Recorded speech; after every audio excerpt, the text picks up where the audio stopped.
নদিয়ার নবদ্বীপ স্বরূপগঞ্জে একটি বেসরকারি ইংলিশ মিডিয়াম স্কুলে এবার ভর্তি নিয়ে রীতিমতো অভিভাবকদের সঙ্গে বচসা।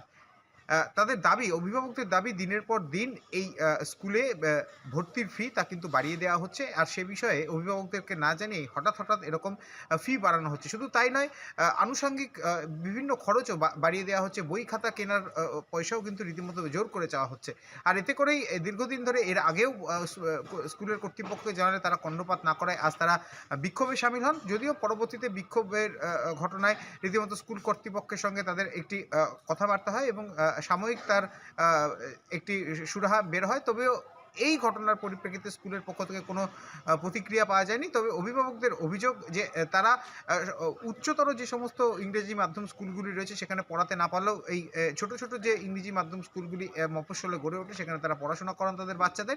সেক্ষেত্রে এইভাবে যদি মাত্রাতিরিক্ত ফিজ নেওয়া হয় তাতে করে তারা যথেষ্টই আ আ অসুবিধায় পড়েন এবং এই স্কুল কর্তৃপক্ষ একেবারে রীতিমতো নিজেদের ইচ্ছে মতো এই বাড়িয়ে চলে। যদি এর পরবর্তীতেও এই ঘটনা ঘটে তারা এরপরে প্রশাসনিক দ্বারস্থ হবেন বলে জানানো হয়েছে অভিভাবকদের তরফে।